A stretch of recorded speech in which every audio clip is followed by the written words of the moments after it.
저도 책을 보면 졸립니다. 책을 보면 수면제입니다. 제가 좀 짓궂게 또 얘기하면 성경책이 강력한 수면제입니다. 이 불면의 밤 잠이 안 온다고 하시는 분은 걱정 안 하셔도 됩니다. 성경을 읽으시면 잠이 옵니다. 제가 잠이 오는데 여러분들이 잠이 안 오겠습니까? 예를 들어서 이제 어떤 책은 10페이지를 못 넘기고 잠이 올 때도 있고, 네, 성경책은 2장을 넘기기 어렵습니다. 얼마나 졸리는지. 이게 이제 자기 어떤 생리적인 욕구인지 아니면 마귀가 졸게 해주는지는 알 수가 없는데 결론은 졸리다는 거예요. 제가 도서관을 다닙니다. 교회 왔다가 혼자 이제 26평을 난방을 켜놓고 있느니 전기값이나 저렇게 해야겠다 싶어서 요 마산동 그 도서관이 있는데, 김포에선 최근에 생긴 도서관입니다. 거기는 정말 따뜻합니다. 교회는 난방을 해놔도 무릎이 시립니다. 근데 이 도서관은 무릎이 안 시립니다. 가까운 거리니까 거기 도서관에서 이제 책을 보는데, 역시 공부는 도서관에서 해야 됩니다. 왜냐면 혼자서 책을 보거나 혼자서 뭘 하면 좀 이렇게 사람이 좀 늘어집니다. 가끔 이제 또 왔다 갔다 하고, 도서관에 들어가면 도서관 자체가 공부하는 분위기이기 때문에 좋습니다. 공부는 학교에서 하는 거고 도서관에서 하는 겁니다. 또 예배는 집에서 예배 드리는 게 아니라 교회 나오고 기도원에 가서 기도하는 겁니다. 장소가 분명히 있기 때문에 그렇습니다. 근데 좀 부끄러운 얘기인데, 제가 도서관에 가면 책을 보면 조는 정도가 아니라 잡니다. 근데 뭐 그럴 수 있지 않겠습니까? 근데 좀 불편한 게, 도서관 사서 가서 저를 깨우는 겁니다. 그 졸 수도 있는 거지 그걸 가서 깨우냐 말이에요. 저도 이제 머리가 반백인데 어떨 때 이렇게 툭툭 쳐요. 그러면 좀 창피하잖아요. 그 도서관에서 잠을. 근데 제 아내가 그러더라고요. 당신이 가끔 앉아서 졸면서 코를 곤다는 거예요.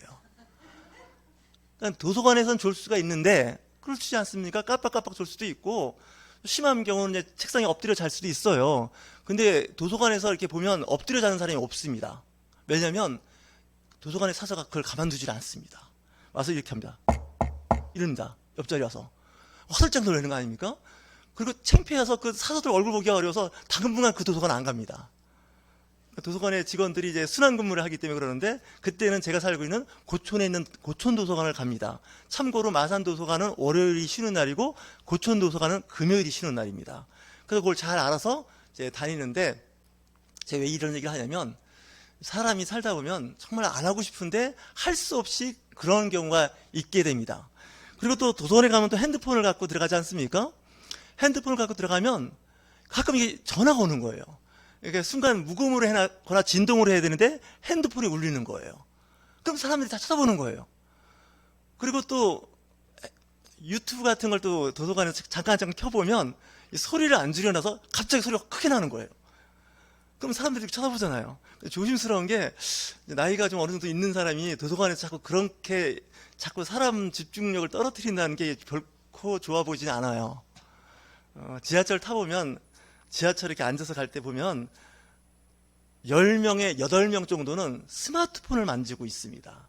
어른들도 마찬가지고 젊은 사람이면 말할 것도 없죠. 저 역시 예외는 아닙니다. 스마트폰을 갖고 계속 지하철에서 만지작 하는데 예외 없이 소리가 나는 거예요. 제 거에서. 조심한다고 하는데도 이 소리가 날 때마다 미안한 거죠. 근데 이제 스마트폰이 익숙하지 않은 분들은 순간적으로 10초 정도 당황을 하게 되죠. 정신이 하나도 없는 거예요. 그죠? 미안도 하고.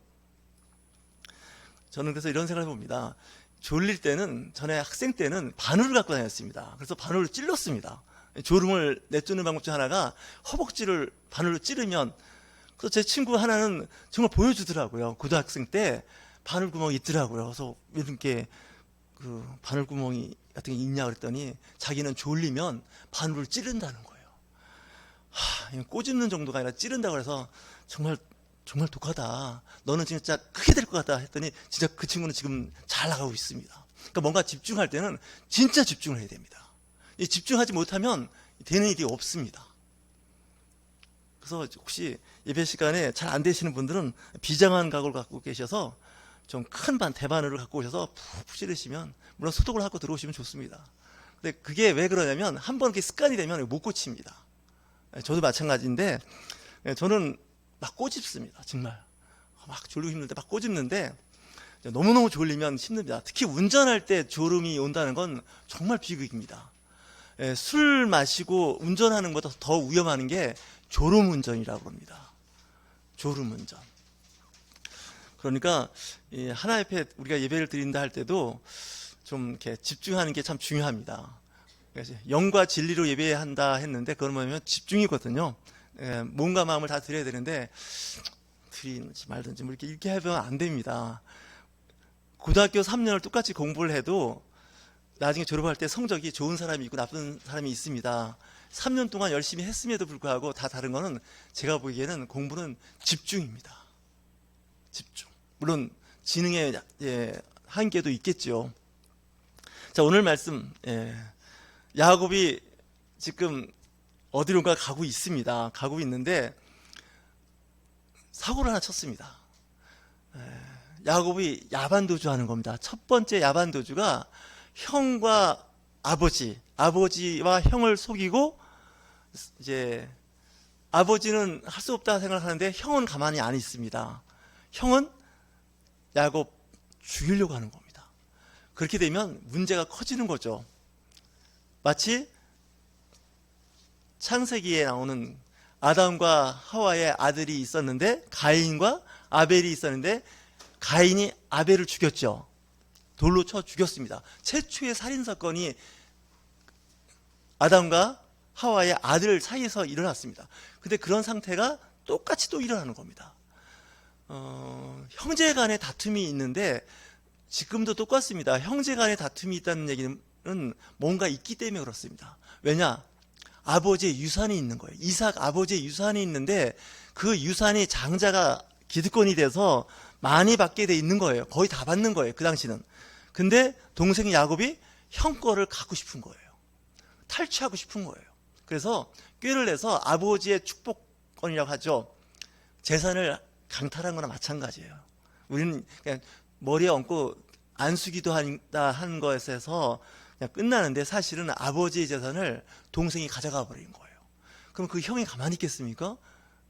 가만 안 두죠. 그러니까 엄마가 형이 저렇게 펄펄 뛰고 있으니 좀 외삼촌 집에 가서 좀 있다가 형이 좀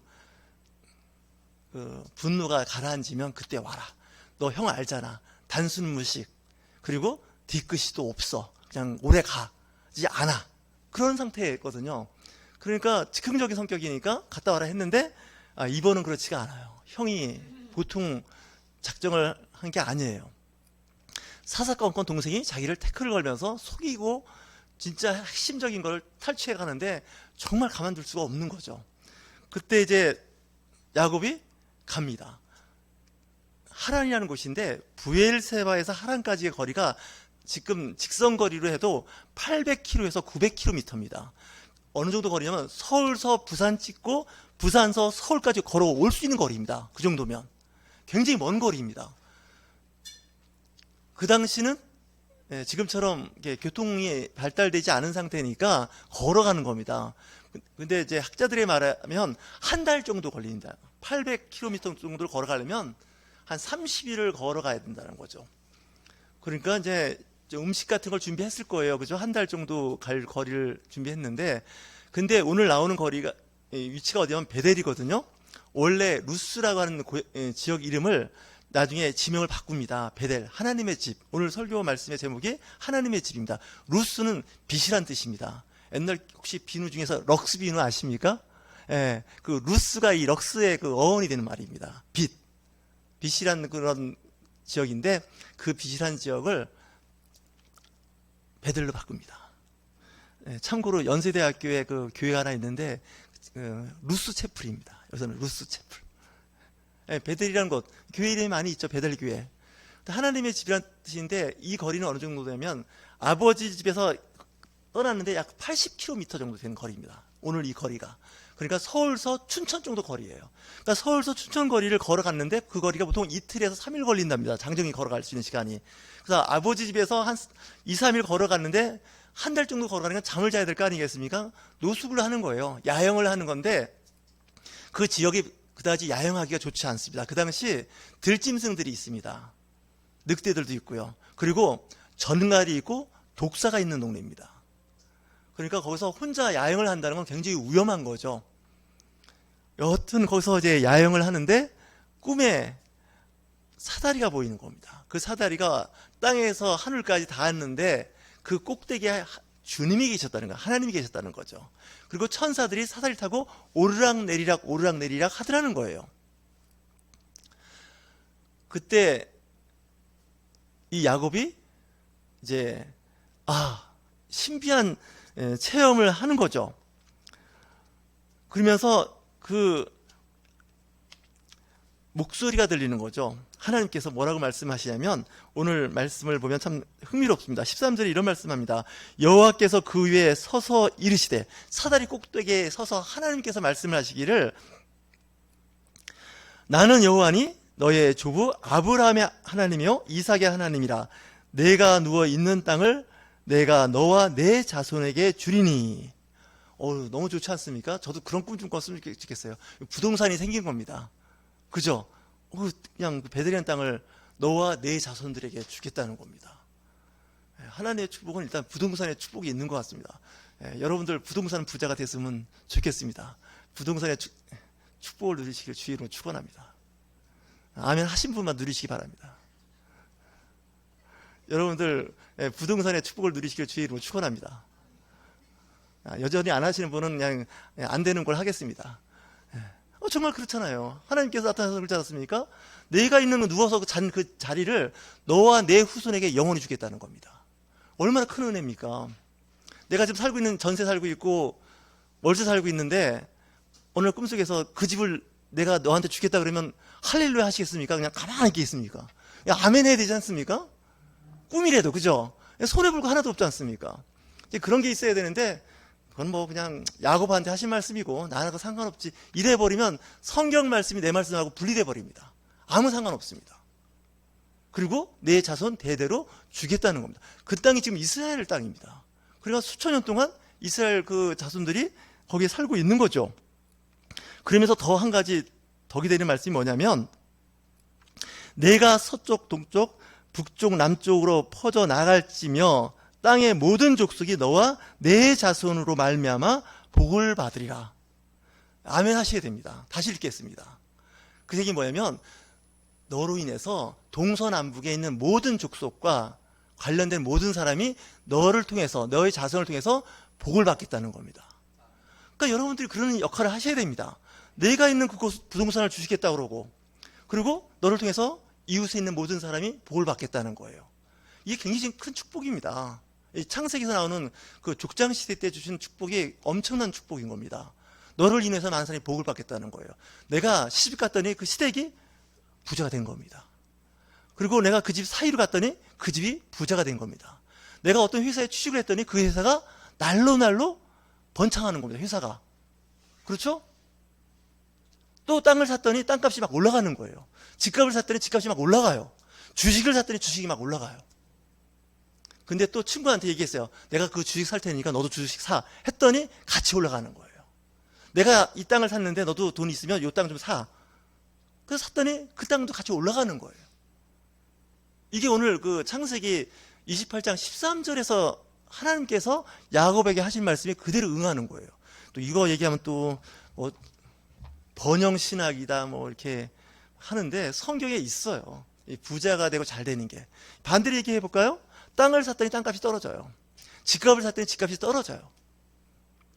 결혼해서 시집 갔더니 그 시댁이 점점점 가난해져요. 또 사이로 해서 됐는데 또 그 집도 점점점 여러 가지 사회적 역량이 줄어들어요. 또 친구를 설득해서 같이 땅을 샀더니 땅값이 같이 떨어져요. 집값이 같이 떨어졌어요. 이거 어떻게 하실 겁니까? 그럴 수 있거든요, 사실은. 그죠? 근데 지금 야곱이 어떤 상태냐면 멘붕이 와 있는 상태예요. 왜냐? 지금 외삼촌 집으로 도망가는 거거든요. 첫 번째 야반도주를 하고 있을 때 하나님께서 말씀을 하시는데 천사들이 사다리 오르락내리락 하면서 하나님의 영광이 나타나고 있는데 하나님께서 말씀을 하는데 그 말씀이 또렷하게 들리고 있는 거예요. 좀 너무 좋지 않아요? 저는 신앙인들이 좀 그랬으면 좋겠어요. 여러분들이 잘 돼야 돼요. 직장도 정말 들어와서 직장이 수익 구조가 좋아지고 잘 돼야 돼요. 가정은 말할 것도 없어요. 그래서 여러분들은 복의 근원이 되셔야 됩니다. 우리 옆에 계신 분들에게 서로 권면하겠습니다. 당신은 복의 근원입니다. 예. 예, 돈도 안 드는 말이기 때문에 그냥 하면 됩니다. 예. 뭐 책임질 말도 아니고 그냥 그렇게 얘기하면 되는 겁니다. 예, 복을 받을 사람은 복을 받는 거고요. 그렇습니다. 다시 한번 하겠습니다. 당신은 복의 근원이 되십니다. 예. 예, 2025년은 그런 말을 자꾸 해야 될 것 같아요. 말대로 된다 그러지 않습니까? 시인한 대로 되는 겁니다. 마음 먹은 대로 되는 겁니다. 그러려면 자꾸 입으로 시인하는 거예요. 긍정적으로 축복의 말을 하게 되는 거예요. 예, 저만 조심하면 돼요. 제가 자꾸 까는 얘기를 잘 하기 때문에 예, 저만 조심하면 돼요. 예. 그러니까 그리스도인들이 그렇게 돼야 돼요. 그러니까 좀 말을 하기는 그렇지만 기독교인들이 가정과 사회에 말썽쟁이가 되면 안 됩니다. 덕을 세워야 됩니다. 역시 그리스도인이 있으니 우리 가정이, 사회가, 직장이 참 동네가 덕스러워졌다 이렇게 얘기를 해야 됩니다. 난 여러분들 좀 형편이 되시면 그 동네 커피숍이나 그 부식가게 있지 않습니까? 많이 이용하십시오. 많이 사십시오. 그리고 나눠주기도 하고. 돈이 어디 있다고 지금 그렇게 하는데 자꾸 나눠주고 베풀면요 복이 옵니다. 성경에 나오지 않습니까? 많이 심은 사람은 많이 거두는 겁니다. 많이 뿌린 사람은 많이 뿌린 것에 대한 거둠이 있습니다. 심음의 법칙입니다. 이건 동서고금을 통해서 다 증명이 되는 겁니다.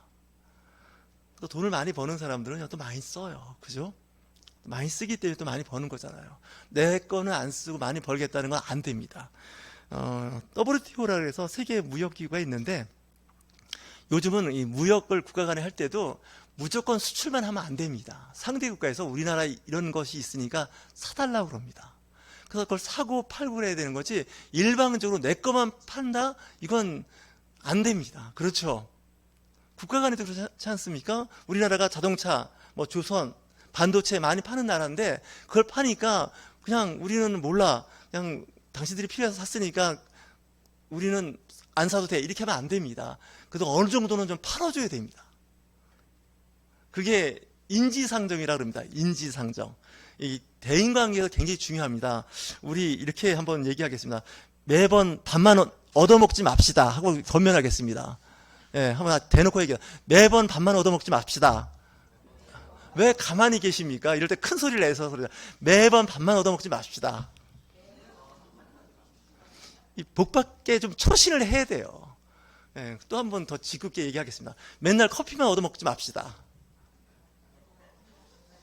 저 목사가 오늘 갑자기 미쳤나 왜 저러나 하는데 이 기본입니다. 이 그리스도인들이 맨날 성경에 있다고 해서 뜬구름 잡는 설교할 게 아니라 그죠? 좀 현실적인 얘기를 해야 될 거 아닙니까? 저도 주머니 지갑에서 10,000원 나가는 게 손이 떨립니다. 손이 떨린다니까요. 근데 떨려도 할 수 없습니다. 같이 사는 겁니다. 우리 한번 권면합시다. 좀 같이 좀 삽시다. 네, 같이 좀 살아야 돼요. 근데 나는 가난하고 상대방은 부자니까 안 그렇습니다. 가난하면 가난한 대로 쓸 수 있는 게 있습니다. 네, 저분은 부자니까 늘 써야 되고 나는 늘 이제 섬김을 받고 배품을 받아야 된다. 이렇게 하면 관계가 오래 못 갑니다. 그렇죠? 그래서 우리가 이번에 2025년에는 좀 신경 좀 쓰셔야 됩니다.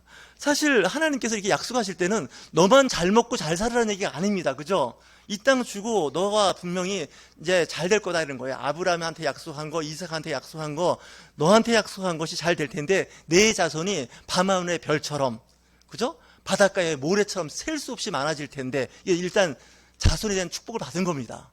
근데 너의 자손을 통해서 이웃 나라, 이웃 사람들이 복을 받는다는 거죠. 그래서 복을 받았다는 얘기는 잘 됐다는 것은 그걸 또 공유할 수 있는 능력이 있으셔야 됩니다. 그랬더니 눈을 떴습니다. 꿈에서 깨어났는데 사다리도 안 보이고 하나님도 안 보이고 음성도 안 들리는데 야곱이 여기서 자기가 베고자 한 돌을 기둥으로 삼아서 그 위에 기름을 붓습니다. 이 구약시대 때 기름을 부었다는 얘기는요, 세상과 구분됐다는 거예요. 거룩하다는 뜻이에요. 그래서 제사장이나 왕이 될 때 기름을 붓잖아요. 그죠? 기름을 부었어요. 어디다 기름을 부었냐? 돌에다가. 그죠? 돌에다가 자기 빈, 나 진짜 베개 중에서 제일 고약한 베개가 옛날 목침이라고 아십니까? 나무로 한 목침? 저희 외할아버지가 목침을 좋아하셔서 하셨는데, 제가 때 그 목침을 머리에 베보니까 이건 도저히 어린 사람이 벨 수 있는 베개가 아니에요. 근데 이 목침보다 더 고약한 게 뭐냐? 돌이에요, 돌. 차갑잖아요, 일단은. 그죠? 이 차가운 돌을 베고 잤는데, 그 구간화사라 그럽니까? 입 돌아간다 그러죠? 창가면. 입이 안 돌아갔나 모르겠어요. 어쨌든 그 돌에 이렇게 기름을 붓고, 거기에 루스라는 지역인데, 이름을 바꿔요. 자기가 이름을 바꿔요. 베델. 하나님의 집이라는 거예요. 왜? 하나님을 만난 곳이에요. 하나님을 만난 곳이에요. 그래서 교회들을 보통 베델이라고 하지 않습니까? 하나님의 집이라고. 기름 부음이 있는 곳이죠. 거기서 하나님의 음성을 들었다는 거죠. 그러면서 이제 자기가 잠에서 깨어나서 여호와께서 과연 여기 계시거늘 내가 알지 못하였도다 라고 이야기를 하죠.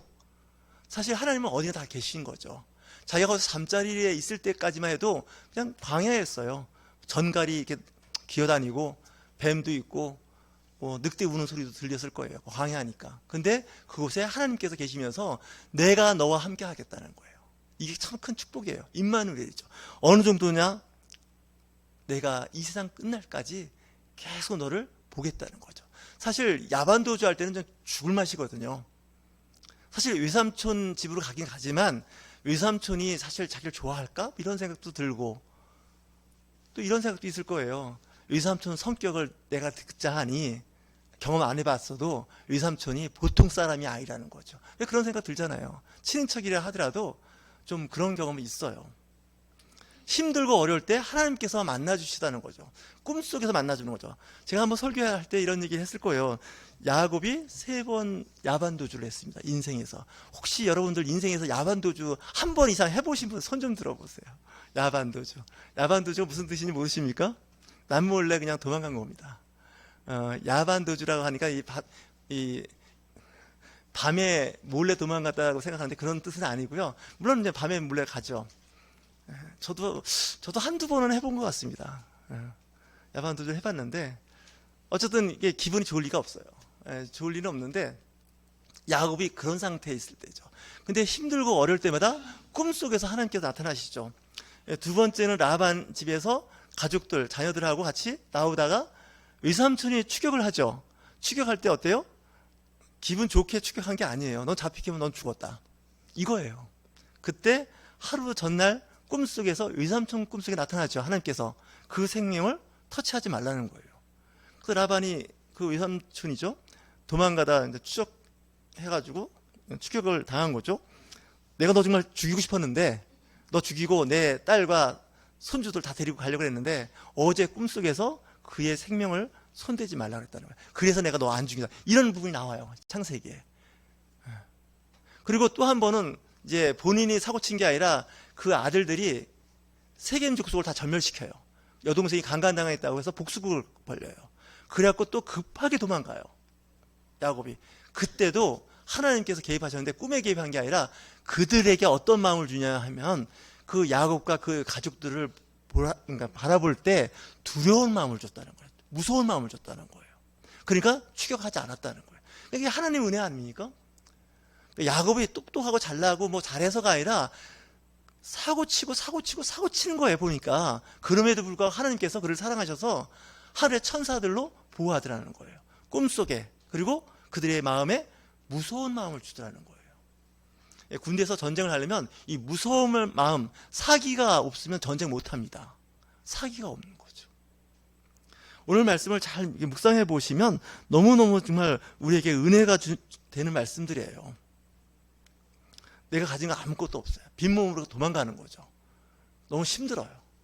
내 인생 이제 아버지 집에서는 희망이 없어요. 분명히 아버지한테 축복을 받았는데 그 축복이 이미 의미가 없어져 버렸어요. 야반 도주하는데 그 도주하는 과정에서 하나님께서 개입하더라는 거죠. 우리 인생도 마찬가지예요. 우리가 잘나고 똑똑하고 잘 나가서가 아닙니다. 위기를 만날 때가 있습니다. 그 위기를 만났을 때 하나님께서 우리에게 나타나셔서 말씀을 하고 계신 거죠. 예수님도 그런 말씀을 하십니다. 너희들이 머지않아 하늘이 열리고 천사들이 오르락내리락 하는 것을 보게 될 것이다 라고 예수님께서도 말씀하십니다. 근데 사실 성경에 그 이후에 천사가 오르락내리락 한 얘기는 없습니다. 다만 예수님께서 무덤에서 부활할 때 천사가, 그리고 또한 부활해서 승천할 때 천사들이 예수님을 받들어 올라가게 하더라는 거예요. 그거 외에도 오늘날은 성령이 역사합니다. 성령이 역사하는데 그 성령이 우리의 삶 가운데서 역사하는데 한번 우리 또 한번 고민할까요? 혹시 당신 천사 아니십니까? 왜 얘기 안 하십니까? 다시 한번 혹시 당신 천사가 아니십니까? 네, 저는 여러분들이 천사일 수 있습니다. 하나님의 영이 함께하는 사람은 하나님의 자녀라 그랬거든요. 요한복에 나옵니다. 그러니까 여러분들이 천사입니다. 물론 순간 천사가 떠나고 사단이 내 안에 들어올 수도 있습니다. 진짜입니다. 네, 누가 들어와 있냐가 이게 중요한 거예요. 성령으로 충만한 사람은 하나님의 영에 속한 사람은 천사가 역사를 합니다. 그래서 가끔 체크해 보셔야 됩니다. 참 이렇게 안 하고 싶은데 이 영적인 눈이 띄어진 사람들은 이렇게 본답니다. 그 안을. 그래서 자기가 이제 영안이 띄어지니까 자기가 외출하고 오면 이 귀신들이 여기 붙었다는 거예요. 그런 말 들어보셨습니까? 저는 그런 얘기 종종 듣습니다. 그래서 어떻게 하겠더니 기도해서 떼어낸다는 거예요, 이거를. 보이냐 했더니 보인대요. 그래서 나도 좀 봐달라 그랬더니 지금은 안 보인대. 오늘날 이제 이게 이제 다 사라졌대요. 그런 은사가. 전에는 그것 때문에 아주 정상적으로 생활하기 어렵다고 할 정도로. 그래서 기도를 했대요. 은사가 좀 떨어져 나가라고. 그런 얘기까지 할 때마다 참 별 사람 다 있다 이렇게 생각이 드는데 정말 그렇습니다. 천사가 눈에 보이지 않지만 내 주변에 있습니다. 마태복음 18장에 보면 예수님께서 그런 말씀을 하십니다. 천사의 존재를 인정하십니다.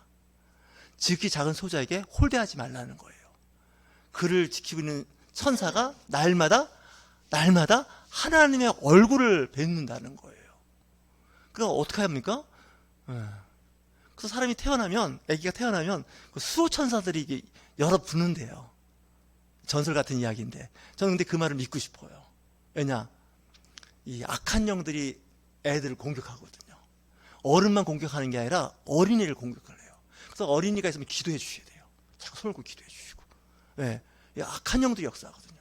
그럼 중고등학생 괜찮아. 중고등학생도 마찬가지. 대학생도 마찬가지. 그래서 아침에 집 나갈 때 좀 시간을 내서 기도해 주시면 더 좋고 기도를 해야 돼요. 이 얘기만 하고 마치겠습니다.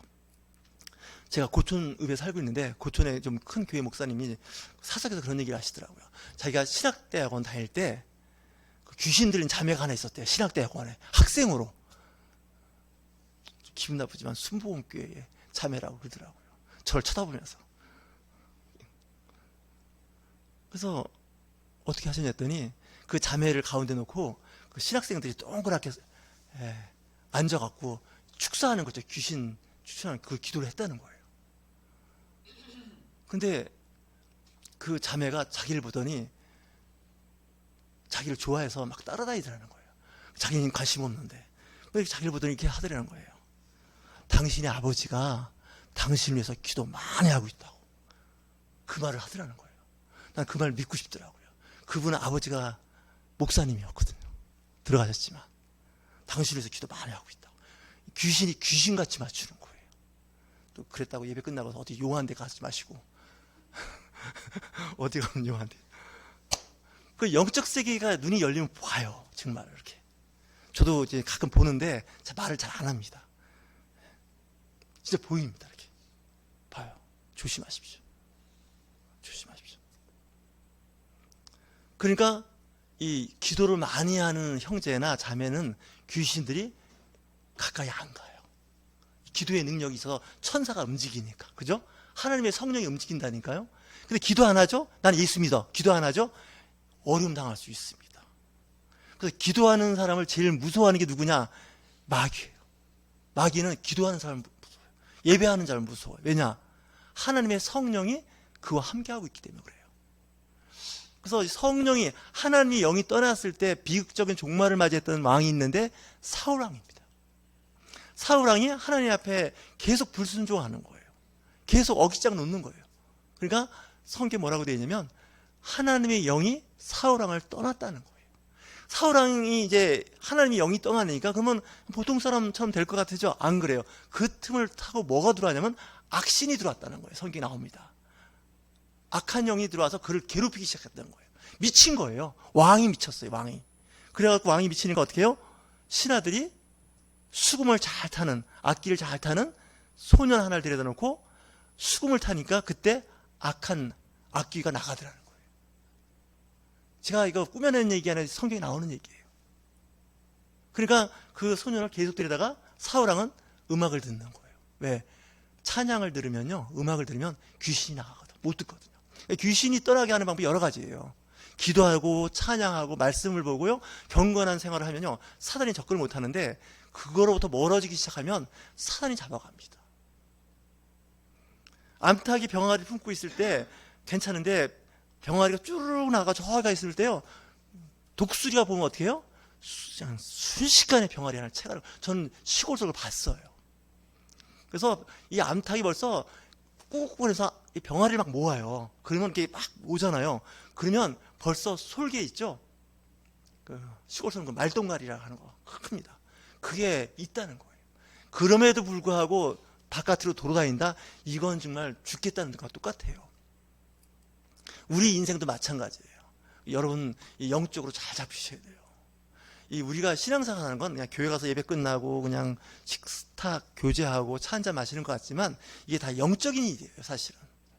그래서 여러분들 서로를 위해서 기도해 주시고 그걸 잘 하셔야 됩니다. 특히 자녀가 있는 분들은요, 2배, 3배 기도하셔야 됩니다. 이게 보통 일이 아닙니다. 그래서 우리 옛말에 있지 않습니까? 무자식이 상팔자라고. 자식 위해서 기도 안 하니까. 그죠? 근데 그렇지가 않아요. 그건 성경적이지 않아요. 자식이 있고 자식이 번성해야 되고 그 자식을 위해서 늘 기도해야 돼요. 정말 저도 마찬가지예요. 저 여러분 오늘 말씀 잘 보십시오. 눈에는 안 보였어요. 그랬더니 이곳이 하나님이 계신 곳이라는 거예요. 보면 광야예요. 돌이 있고 자갈돌이 있고 정말 뜨겁고 춥고 이런 곳인데 그곳에 하나님이 계시다는 거죠. 저 여러분 정말 이 시대에 정말 이런 얘기하면 좀 부동산 부자도 되시고 자식 부자도 되시고 그리고 이웃에게 선한 영향력을 끼치는 저와 여러분이 되실 주의로 축원합니다.